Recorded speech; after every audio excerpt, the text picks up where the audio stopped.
حکم کی تعمیل میں وہ طوعاً او کرہن، خوشی سے یا ناخوشی سے، چاروں نہ چار کسی ڈیوٹی کو انجام دے رہے ہیں۔ اللہ سبحانہ و تعالی نے فرمایا کہ تم ان کی تسبیح کو اور ان کی حمد و ثنا کو سمجھ نہیں سکتے ہو۔ وَإِن مِّن شَيْءٍ إِلَّا يُسَبِّحُ بِحَمْدِهِ وَلَكِن لَّا تَفْقَهُونَ تَسْبِيحَهُمْ إِنَّهُ كَانَ حَلِيمًا غَفُورًا۔ اللہ سبحانہ و تعالی کی عبادت اور اللہ سبحانہ و تعالی کی وحدانیت اور اس کی ربوبیت اور اس کی یکتائی کے بے شمار ایسے دلائل آسمان و زمین میں، آفاق و انفس میں، اور خود انسانوں کے دلوں میں اور انسانوں کے وجود میں اور انسانوں کے ڈھانچوں میں اللہ سبحانہ و تعالی نے ایسی تمام چیزیں، ایسی تمام اشیاء رکھتی ہیں کہ انسان اللہ سبحانہ و تعالی کو پہچان سکتا ہے اور کفر نہیں کر سکتا ہے۔ یعنی انسان کو اللہ سبحانہ و تعالی نے بہت ساری نعمتوں سے مالا مال فرمایا، اس کو سوچنے کی، سمجھنے کی صلاحیت عطا فرمائی، اور مخلوقات تمام مخلوقات میں اسے افضل و اعلیٰ مرتبہ عطا فرمایا، اور سمیع اور بصیر بنا کر اللہ سبحانہ و تعالی نے اس کے اندر امتیاز کرنے کی صلاحیت پیدا فرمائی کہ زمین و آسمان کی چیزوں کو دیکھ کر ان میں امتیاز قائم کرنے والا ہو، اور اچھی اور بری چیزوں میں، نیکی اور بدی میں، دونوں میں وہ امتیاز قائم کرنے والا ہو۔ اللہ سبحانہ و تعالی نے وہ شعور و ادراک کی صلاحیت اور وہ دماغ اور ذہن اسے دیا ہے کہ اللہ سبحانہ و تعالی کی اگر آیات پر اور دنیا کے دلائل، دنیا میں بکھرے ہوئے اس کے دلائل پر، اس کی نشانیوں پر، اس کی علامات پر اگر وہ غور کرے، قرآن کی آیتوں پر غور کرے، اللہ سبحانہ و تعالی کے بتائے ہوئے احکامات پر غور کرے، اللہ کے رسول صلی اللہ علیہ وسلم کے روشن اور اجلے، صاف، واضح، ستھرے فرمودات پر اگر وہ غور کرے تو کوئی انسان کو برا راستہ اختیار نہ کرے۔ اللہ سبحانہ و تعالیٰ نے اس حقیقت کو بار بار اور کئی جگہ دہرایا ہے۔ میں اس حقیقت کو ابھی اس پر بات نہ کرتے ہوئے میں اس موضوع پر تمام انبیاء علیہ السلام کا ذکر خیر کرتا ہوں اور انہیں اپنی دعائیں خیر میں یاد رکھتا ہوں اور ان سے محبت کرتا ہوں، اور اللہ سبحانہ و تعالیٰ سے دعا کرتا ہوں کہ اللہ سبحانہ و تعالیٰ انہیں اعلیٰ علیین میں اعلیٰ مقام نصیب فرمائے، اور ان کے تربت کو اور ان کی قدر کو، ان کے لہجہ مبارک کو اللہ ان پر شانی فرمائے۔ اس مختصر سی تمہید کے بعد آج میرے خطبے کا جو موضوع ہے وہ جنت ہے اور اس کی صفات، یعنی جنت اور اس کی کیفیت قرآن و حدیث میں کیا بیان کی گئی ہے۔ پچھلے جمعے کے موقع پر جہنم کے بارے میں، جہنمیوں کے بارے میں اور ان کے اوصاف کے بارے میں، جہنمیوں کی کردار کے بارے میں بات ہو چکی ہے، تو اس لحاظ سے مناسب حال یہی ہے کہ جہنم کا تذکرہ کرنے کے بعد اب جنت کا تذکرہ لازمی اور ناگزیر ہو جاتا ہے۔ آج میں بات کروں گا جنت، جس کا ہم سب اپنے سینوں میں اشتیاق اور جذبہ رکھتے ہیں اور جس میں داخلی کی تمنا رکھتے ہیں، اور جہاں کی نعمتیں اور آسائشیں ہر درجہ حسین ہیں۔ اللہ سبحانہ و تعالیٰ نے خود اسے اپنے ہاتھوں سے پیدا فرمایا ہے۔ اس بات کی دلیل کیا ہے؟ اس بات کی دلیل یہ ہے کہ حضرت ابو ہریرہ رضی اللہ عنہ سے مروی ہے، عن ابی ہریرہ رضی اللہ عنہ قال قال نبی صلی اللہ علیہ وسلم قال اللہ اعددت لعبادی الصالحین اعددت لعبادی الصالحین ما لا عین رأت ولا اذن سمعت ولا خطر على قلب بشر۔ وقال ابو هريره رضي الله عنه واضربوا ان شئتم فلا تعلم نفس ما اخفي لهم من قرة اعين جزاء بما كانوا يعملون۔ حضرت ابو هريره رضی اللہ عنہ سے یہ روایت ہے اور ایک صحیح اور اتھینٹک اور مستند روایت ہے۔ وہ بات فرماتے ہیں اللہ کے نبی صلی اللہ علیہ وسلم کے حوالے سے کہ اللہ کے نبی صلی اللہ علیہ وسلم نے فرمایا کہ اللہ فرماتا ہے، یعنی یہ حدیث قدسی ہے، اعلیٰ معیار کی اور اعلیٰ درجے کی ہے۔ اس میں اللہ سبحانہ و تعالیٰ فرماتا ہے کہ اعددت لعبادی الصالحین ما لا عین رأت ولا اذن سمعت ولا خطر على قلب بشر۔ میں اپنے نیک بندوں کے لیے اور نیک سیرت اور نیک کردار لوگوں کے لیے اپنے ہاتھوں سے ایک ایسی جنت سجائی اور بنائی اور سواری ہے، ما لا عین رأت ولا اذن سمعت ولا خطر على قلب بشر، کہ اس کے حسن و جمال کا اندازہ تم انسانوں کر نہیں سکتے ہو۔ تمہارے عقل و دماغ میں اور دماغ کی صفتوں میں اس کا خیال اور کسی کی حاشیہ خیال میں اور اس کے بارے میں ذرا سا تصور اور ذرا سا تخیل بھی نہیں کر سکتے، ذرا سا امیجنیشن بھی نہیں کر سکتے۔ ما لا عین رأت، نہ کسی آنکھ نے اس جیسی حسین دنیا دیکھی ہے، ولا اذن سمعت، نہ اس جیسی حسین دنیا کے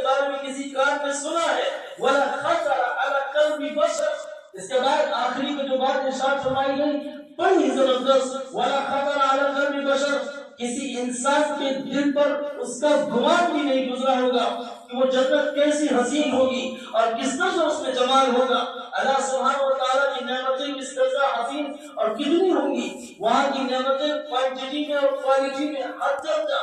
اعلیٰ پیمانے کے اعلیٰ درجے کی اعلیٰ اسٹیٹس کی ہوگی. اللہ سبحانہ و تعالیٰ بیان فرماتا ہے کہ میں نے یہ کردار لوگوں کے لیے پیدا فرمایا ہے. ایک دوسری حدیث میں اللہ کے نبی صلی اللہ علیہ وسلم نے جب بیان فرمایا جنت کے بارے میں تو جنت سے اللہ سبحانہ و تعالیٰ نے فرمایا کہ تکلمی اب تمہیں میں نے سلا کر سوار کر تمہیں ساری آسائشیں ساری نعمتیں اور سارا حسن سارا جمال ساری خوبصورتی ساری بیوٹی رکھتی ہے. تکلمی اب تمہیں جو کہنا ہے کہو بولو. تو جنت بولتی ہے کہ قد افلح المؤمنون الذين هم في صلاتهم خاشعون والذين هم عن اللغو معرضون والذين هم للزكاة فاعلون والذين هم لفروجهم حافظون. یعنی سورہ مومنون کی ابتدائی آیتیں وہ تلاوت کرتی ہیں. اس کا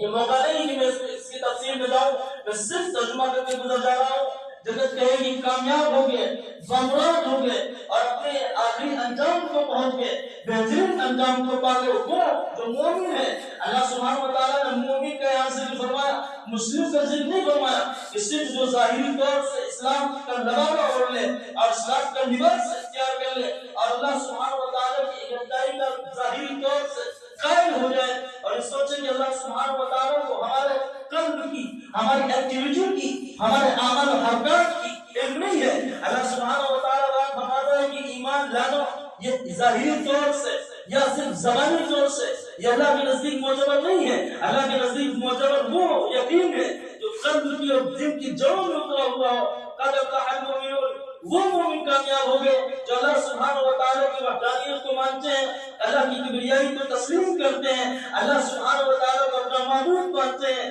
اللہ سبحانہ و تعالیٰ کو اپنا مسجود مانتے ہیں, اللہ سبحانہ و تعالیٰ کو اپنا محبوب مانتے ہیں, اللہ سبحانہ و تعالیٰ کو اپنا مطلوب کو جانتے ہیں. یعنی اللہ سبحانہ و تعالیٰ ہی ان کا آخری مطلوب آخری سہارا آخری محبت اور ہر درجہ اس سے محبت کرنے والے ہیں. وہ ایمان رکھتے ہیں اللہ کی وحدانیت پر, اس بات کا اقرار کرتے ہیں کہ وہ اللہ ایک ہے اور اسی کی عبادت کے لیے وہ اپنی زمین اپنی پیشانیاں جھکاتے ہیں, وہ رکوع اس کے سامنے کرتے ہیں, سجود اس کے سامنے کرتے ہیں, لوگ اسی سے لگاتے ہیں, محبت کے ترانے اسی کے لیے گاتے ہیں اور عظمت کے ترانے جلال کے ترانے اسی کے لیے گاتے ہیں. الذین هم فی صلاتهم خاشعون جو اپنی نمازوں کو خشوع اختیار کرنے والے ہیں, جو اپنی نمازوں میں حد درجہ حیبت اللہ سبحانہ و تعالیٰ کی حیبت سے ڈرتے ہوئے اللہ کے سامنے کھڑے ہوتے ہیں, وہ لفظ و انجام ہوتے ہیں, اللہ کے جلال اور اللہ کی حیبت اللہ کی کبریائی کو تصور میں لاتے ہوئے. الذین هم فی صلاتهم خاشعون یعنی وہ نہیں کہ صرف جو جمعہ نماز پڑھ لیتے ہیں وہ سمجھ لیتے ہیں کہ ہم بڑے اہل توحید ہو گئے اور ہم بڑے مسلمان ہوں گے, اللہ ہم سے جنت کا وعدہ فرمائے گا اور بغیر حساب کتاب کے ہمیں جنت میں داخل فرمائے گا. الذین هم فی صلاتهم خاشعون یعنی نماز ان کا نماز ان کی بنیادی علامت ہوگا. تو نمازوں کا اہتمام کرتے ہوں گے, اقامت الصلاۃ یعنی نمازوں کے پابند ہوں گے, نماز کو اللہ کے نبی صلی اللہ علیہ وسلم کے طریقے کے مطابق اور اللہ کی حیبت کو سامنے رکھتے ہوئے اور اس کے جلال کے تصور کے احساس کے ساتھ کھڑے ہوں گے. الذین هم فی صلاتهم خاشعون والذین هم عن اللغو معرضون جو لغو بیہودہ باتوں سے بچتے ہوئے کنارہ کشی کرتے ہوں گے, بچتے ہوں گے, اس سے دور رہتے ہوں گے, وہ طاغوت کا انکار کرتے ہوں گے. اللہ سبحانہ و تعالیٰ کے مقابلے میں کوئی بھی چیز کوئی بھی شے کوئی بھی چیز اگر پوجی جاتی ہے یا اس کی محبت رکھی جاتی ہے وہ اس کا انکار کرتے ہیں کہ اللہ سبحانہ و تعالیٰ کی محبت کے آگے اللہ سبحانہ و تعالیٰ کی توحید کے آگے ساری چیزیں قربان, ہمارا مال ہماری جان ہماری خواہشات سب قربان. اللہ سبحانہ و تعالیٰ نے بیان فرمایا اس کے بارے میں کہ یہ صرف زبانی اقرار کر کے یہ سوچتے ہیں اور اللہ کے نبی صلی اللہ علیہ وسلم کے پاس آ کر کہتے ہیں کہ آمنا یعنی ہم اسلام ہم ایمان لے آئے اور سچائی کے ساتھ صرف دل کے ساتھ اے نبی صلی اللہ علیہ وسلم کی رسالت کو مان چکے. اللہ فرماتا ہے ان اعرابیوں کے بارے میں, ان بدروں کے بارے میں, ان دیہاتیوں کے بارے میں, ان جاہلوں کے بارے میں آیت اعراف آمنا قل لم تؤمنوا ولكن قولوا اسلمنا. اے اعرابیوں دیہاتیوں اللہ کے نبی صلی اللہ علیہ وسلم کے پاس آ کر اپنا اسلام ظاہر کرتے ہو ایمان کے گن گاتے ہو، چرانے گاتے ہو۔ اے اللہ کے نبی صلی اللہ علیہ وسلم ابھی ایمان کی دلوں کی جڑوں میں نہیں اترا ہے، یقین کے اس اعلیٰ پیمانے پر نہیں پہنچے ہیں، باقی کہو اسلم نا، بس اسلام قبول کر لیا ہے، ظاہری طور سے ہم تمہارے ساتھ ہو گئے ہیں۔ تمہارا حال یہ ہے کہ تمہارے اندر ابھی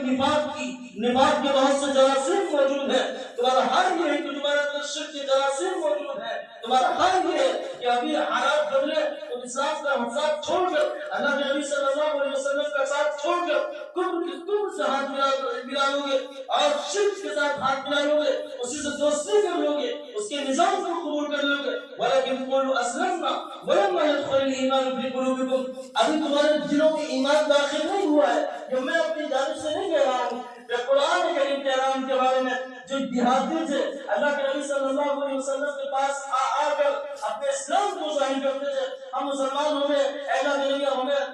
ہمارے غنیمت میں سے اموال دیے گئے تو ہمیں تحائف دیے جائیں اور ہم آپ کے پیروکار ہو گئے، جانثار ہو گئے، اللہ کے نبی ہماری خاطر و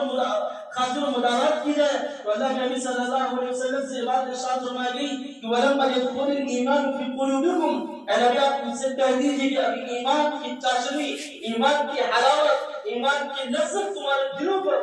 میں پہنچی نہیں ہے۔ وَلَمَّا يَدْخُلِ الْإِيمَانُ فِي قُلُوبِكُمْ وَإِن تُطِيعُوا اللَّهَ وَرَسُولَهُ لَا يَلِدْكُم مِّنْ أَعْمَالِكُمْ شَيْئًا۔ بہرکیف میں اس بات کو آگے نہ بڑھاتے ہوئے میں بیان نہیں کہہ رہا کہ تبارک الذی هم عن اللغو معرضون، جو لغو سے، بیہودہ کاموں سے، بیہودہ اشیاء سے اور بے فائدہ کاموں سے بچتے ہیں، یعنی ایسے کاموں میں نہیں لگتے جس کا دنیاوی اور آخرتی کوئی فائدہ نہ ہو، یعنی دنیا میں اس کا کوئی فائدہ نہیں کرتا ہو، نہ آخرت کے اعتبار سے اس کا فائدہ نہیں کرتا ہو۔ والذین هم عن اللغو معرضون والذین هم بالزکاۃ قائمون، اور جو زکات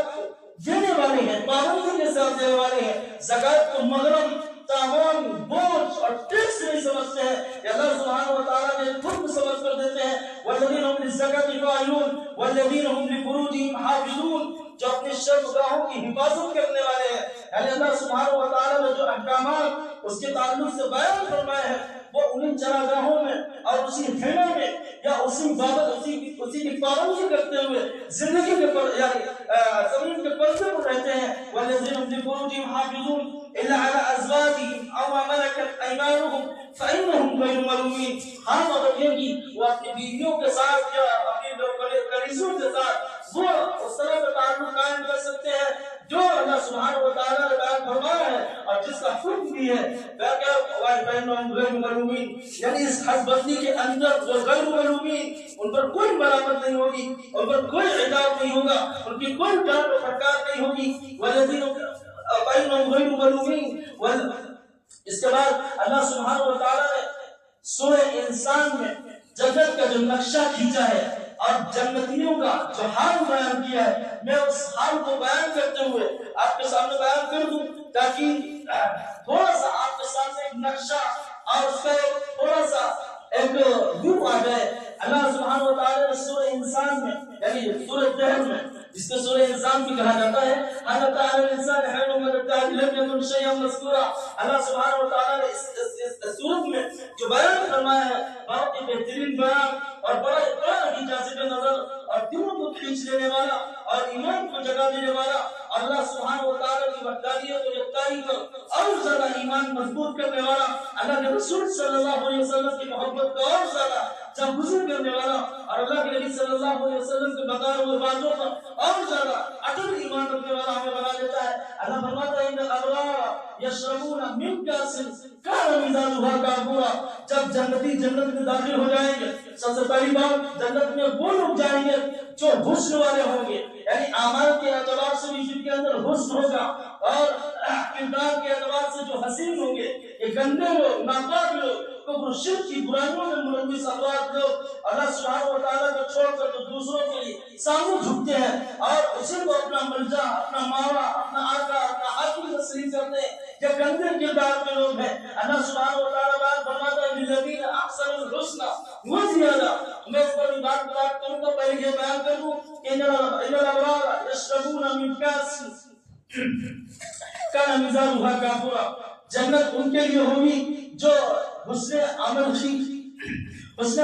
صفت سے متصف ہوں گے، یعنی جن کا اعمال جن کے اعمال اچھے ہوں گے، جن کا کردار اچھا ہوگا، جن کی سیرت اچھی ہوگی، جن کا کیریکٹر اچھا ہوگا، جو اللہ سبحانہ و تعالیٰ کے احکامات کو بیان کر دنیا سے جائیں گے، جو اللہ کے نبی صلی اللہ علیہ وسلم کے بتائے ہوئے وعدوں پر اور اس کے تقاضوں پر عمل کرنے والے ہوں گے، للذین احسنوا الحسنی وزیادہ، جب جنتی جنت میں جائے گا، داخل ہوگا، ان الابرار یشربون من کأس کان مزاجها کافورا، اللہ سبحانہ و تعالیٰ ان کا استقبال اور ان کو ویلکم جس انداز سے کہا جائے گا، اور اللہ سبحانہ و تعالیٰ کی جو نعمتیں وہاں دیکھے گا، بیان فرماتا ہے اللہ ان الابرار یشربون من کأس کان مزاجها کافورا، جنتی ابرار صاحب سیرت لوگ، نیک کردار کے حامل لوگ، یہ جنت میں جائیں گے، یشربون من کأس کان مزاجها کافورا، یہ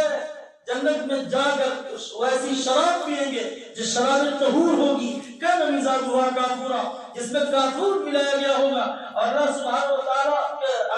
و تعالیٰ اس کے لیے جنت کے خدام اور جنت کے غلمان اور حور کو لگا دے گا کہ وَإِذَا رَأَيْتَ ثَمَّ رَأَيْتَ نَعِيمًا وَمُلْكًا كَبِيرًا، وہ جنت میں جا کر جہاں دیکھے گا، باغ و بہار دیکھے گا، خوشحالی دیکھے گا، تازگی دیکھے گا، اور ترابط دیکھے گا، برنائی دیکھے گا، رانائی دیکھے گا، جمال دیکھے گا، حسن دیکھے گا، بیوٹی دیکھے گا۔ اللہ سبحانہ و تعالیٰ بیان فرماتا ہے جنت میں ایسے ایسے حسین بچے اس کی خدمت کے لیے دوڑ رہے ہوں گے، جو اپنے ہاتھوں میں پیالہ پکڑے ہوئے، زبردست صاف و شفاف جام پکڑے ہوئے، کان مزاجها کافورا، جس شراب میں کافور ملائی گئی ہوگی، کان مزاجها کافورا، عین یشرب بها عباد اللہ، وہاں جا کر وہ اللہ کے بندے، اللہ کے نیک صفت بندے جا کر پیئیں گے، عین یشرب بها عباد اللہ یفجرونها تفجیرا، اور وہ آرام سے اپنی مسیحیوں پر تکیہ لگائے ہوئے ٹھاٹ سے اور شاہانہ انداز سے بیٹھے ہوئے ہوں گے، نہ انہیں دھوپ ستائے گی، نہ انہیں سردی چھوئے گی، لا يرون فيها شمسا ولا زمهريرا، اللہ سبحانہ و تعالیٰ بیان فرماتا ہے کہ ان کی عیش کا اور ان کی شان و شوکت کا عالم یہ ہوگا کہ مسحریوں پر، صوفوں پر آرام سے وہ تکیہ لگا ہوئے اور داد عیش دیں گے، اور جنتی دیکھیں گے کہ ہر جگہ باغ و بہار ہے، ہر جگہ رونق ہے، چہل پہل ہے، اور جنت کی حوریں ہیں جو اس سے ملنے کے لیے، اس سے ملاقات کے لیے ہمارے پوری طرح تیار ہے، اور جنت کے جو بچے ہیں وہ ٹہل رہے ہیں، اس کے آئے گرد گھوم رہے ہیں، کسی کے ہاتھ میں پیالہ ہوگا، شراب طہور ہوگا، کسی کے ہاتھ میں کچھ ہوگا، اللہ سبحانہ و تعالیٰ جنت کی نعمتوں کو اس کے لیے کھول دے گا، سارے دروازے کھول دیے جائیں گے، وَأَمْدَدْنَاهُمْ بِفَاكِهَةٍ وَلَحْمٍ مِّمَّا يَشْتَهُونَ، ہر طرح کا وہاں، ہر طرح کا، ہر نوع کا اللہ سبحانہ و تعالیٰ اسے فضل عطا فرمائے گا، اور یہ دنیا کا پھل نہیں بلکہ اس سے ہزار درجہ بہتر، ہزار گنا بہتر، کوانٹٹی میں بہتر اللہ سبحانہ و تعالیٰ بیان فرماتا ہے وَأَمْدَدْنَاهُمْ بِفَاكِهَةٍ وَلَحْمٍ مِّمَّا يَشْتَهُونَ وَيَتَنَازَعُونَ فِيهَا كَأْسًا لَّا لَغْوٌ فِيهِ وَلَا تَأْثِيمٌ وَيَطُوفُ عَلَيْهِمْ غِلْمَانٌ لَّهُمْ كَأَنَّهُمْ لُؤْلُؤٌ مَّكْنُونٌ، جب تم جنتی بچوں کو دیکھو گے جو انتہائی درجے کے حسین اور ریشم کی باریک لباس پہنے ہوں گے، عَلَيْهِمْ ثِيَابُ سُندُسٍ خُضْرٌ وَإِسْتَبْرَقٌ، اطلس و دیباج پہنے ہوں گے، حریر و ریشم کے لباس پہنے ہوں گے، وَكَأَنَّهُمْ لُؤْلُؤٌ مَّكْنُونٌ، ایسا محسوس ہوگا یہ موتی ہے جو ڈھلک رہے ہیں، اور یہ یاقوت و مرجان ہے جو بکھرے ہوئے ہیں، وَإِذَا رَأَيْتَ ثَمَّ رَأَيْتَ نَعِيمًا وَمُلْكًا كَبِيرًا، اور جنتی عورتیں ہوں گی ان کے حسن کا عالم، اور اللہ سبحانہ و تعالیٰ نے سورہ رحمان میں جن کے بارے میں فرمایا كَأَنَّهُنَّ الْيَاقُوتُ وَالْمَرْجَانُ، انہیں جن کا ایسا محسوس ہوگا کہ یاقوت و مرجان ہے، یہ جنتی عورتیں جن کی صرف ایک کنڈلی اگر انسان دیکھ لے تو مارے حسن و جمال کے اور مارے خوشی کے جیوان ہو جائے، اور وہ جیوان آباد کرنے لگے، اور اس کا فجور، اس کا نشہ اس کے اوپر سوار ہو جائے۔ اگر جنتی عورت کا ایک دوپٹہ اگر زمین پر گرا دیا جائے تو زمین معطر ہو جائے اور زمین دانادار ہو جائے، خوشبو سے معطر ہو جائے، یہ اللہ سبحانہ و تعالیٰ کی بنائی ہوئی، یہ بنائی ہوئی جنت ہوگی، اور اس کا پیدا کی ہوئی ہوگی، یہ مخلوق ہوگی، یہ پیدا کی ہوئی نعمتیں ہوں گی، یہ آسائشیں ہوں گی ان کے لیے جو اللہ سبحانہ و تعالیٰ کے احکامات پر عمل کرنے والے ہوں گے۔ اللہ سبحانہ و تعالیٰ بیان فرماتا ہے عَلِيهُمْ ثِيَابُ سُنْدُسٍ خُضْرٌ وَإِسْتَبْرَقٌ وَحُلُّوا أَسَاوِرَ مِن فِضَّةٍ، وہ چاندی کے کنگن ان کو پہنائے جائیں گے، وہ چاندی کے کنگن پہنے ہوئے زبردست انداز میں جنتی بیٹھیں گے، اور جس انداز میں بیٹھیں گے اور جہاں سے چاہیں گے وہاں کھائیں گے۔ ایک جنت کی عزت، ایک عمارت کا حال اللہ کے نبی صلی اللہ علیہ وسلم نے بیان فرمایا کہ زمین و آسمان کی جتنی مسافت اور دوری ہے، ایک منزل اور دوسری منزل کے درمیان اتنی دوری ہے، اور جنت میں 100 منزلیں ہیں۔ اللہ سبحانہ و تعالیٰ نے جو دنیا سجائی ہے، جو نعمتیں سجائی ہیں، اور جو آسائشیں رکھی ہیں،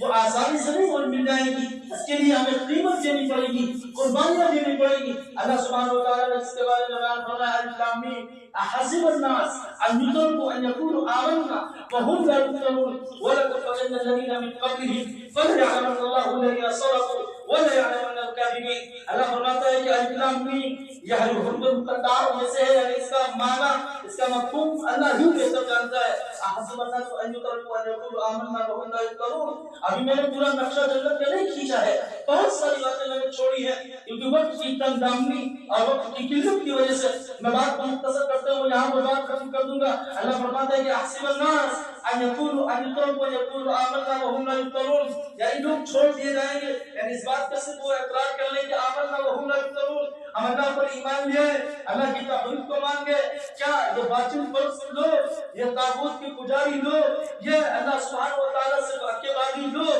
کہ تمہیں ستائیں گے نہیں، آزمائشوں کی جھٹکیوں سے بھی گزارے نہیں جاؤ گے، تمہیں تپایا نہیں جائے گا، تمہیں کنڈر نہیں بنایا جائے گا۔ ان يتركوا ان يقولوا آمنا وهم لا يفتنون ولقد فتنا الذين من قبلهم فليعلمن الله الذين صدقوا وليعلمن الكاذبين۔ اللہ سبحانہ و تعالیٰ یہ بیان فرماتا ہے کہ اے مومنین، یہ بات جو تمہارے ذہن میں رہنی چاہیے، وَلَقَدْ فَتَنَا لقد قد کے بعد نام بھی داخل کیا، پہلے نام بھی داخل کیا، وَلَقَدْ یعنی کہ ہمارا دستور رہا ہے، یہ قانون رہا ہے، یہ ہمارا وظیفہ اور سنت نہیں ہے۔ تم سے پہلے لوگوں کو بھی ہم نے آزمایا کہ ابھی ایمان کے تقاضوں پر تم پورے کھڑے اترے ہو یا نہیں، ابھی ایمان تمہارے دلوں میں، تمہارے دل کی جوڑوں میں پیوستہ ہوا ہے یا نہیں، ابھی تم نے حقیقی طور پہ اسلام کو قبول کیا ہے یا نہیں، یا صرف محض دکھلاوے کے لیے، ریاکاری کے لیے، نامنون کے لیے، فلم کے لیے اور شہرت کے لیے تم نے اسلام قبول کر لیا ہے۔ یا اللہ کے نبی صلی اللہ علیہ وسلم کے اعمال غنیمت کا تم سے مال حاصل کرنا چاہتے ہو اور دکھلانے کے لیے اللہ کے نبی صلی اللہ علیہ وسلم کے ساتھ ہو گئے ہو، اسلام کو تم نے ہاتھ تھام لیا ہے، تمہیں جگنا چاہتا ہے۔ فَلَيَعْلَمَنَّ اللَّهُ الَّذِينَ صَدَقُوا وَلَيَعْلَمَنَّ الْكَاذِبِينَ۔ اللہ تم نے راست بازوں کو اور مومنین کو، نیک کردار لوگوں کو ظاہر کرنا چاہتا ہے، وَلَيَعْلَمَنَّ الْكَاذِبِينَ، ان کو بھی ظاہر کرنا چاہتا ہے جو نفاق اور دوغلی پالیسی کو اختیار کرتے ہیں، جن کے دلوں میں کھوٹ ہے، مرض ہے، بیماری ہے، جو کفر کی سرحدوں سے اور کافرین سے اپنی دل، اپنی ایمانی یعنی جذباتی طور سے ابھی کفر سے وابستہ لوگ ہیں، ایمان سے وابستہ لوگ نہیں ہیں، جھوٹے لوگ ہیں، اور اللہ سبحانہ و تعالیٰ کی یکتائی کو، اس کی وحدانیت کو، اس کے توحید کو صحیح طور سے کما حقوں نہیں مانتے ہیں۔ فَلَيَعْلَمَنَّ اللَّهُ الَّذِينَ صَدَقُوا وَلَيَعْلَمَنَّ الْكَاذِبِينَ۔ آخر میں اللہ تعالیٰ سے دعا کرتے ہیں کہ اللہ سبحانہ و تعالیٰ ہمارا حسن خاتمہ فرمائے، خاتمہ بالخیر فرمائے اور جنت کا مستحق بنائے۔ ہمارے پاس وہ اعمال نہیں ہے، نہ ہمارا اقتدار ہے کہ اللہ اندر جنت کے مستحق اور حقدار بن سکے۔ اللہ اپنی رحمت سے، اپنے فضل سے، اپنی کرم نوازی سے اللہ اس کا ہمیں مستحق بنا دے، اللہ اس کا ساتھی بنا دے، اللہ جنت الفردوس عطا فرما۔ اللہ سبحانہ و تعالیٰ ہمارے دلوں سے وہم، مال کی محبت اور دنیا کے لوگوں کا ڈر اور عمر کا ڈر، تمام چیزوں کا ڈر نکال دے۔ اللہ سبحانہ و تعالیٰ ہمیں ساجد بنا، راست باز بنا، نیک کردار بنا۔ اللہ سبحانہ و تعالیٰ اپنا متقی اور نیک بندہ بنا، جس پر ان اولیاء میں شامل فرما۔ اللہ اکبر، اللہ اکبر، اشہد ان لا الہ الا اللہ، اشہد ان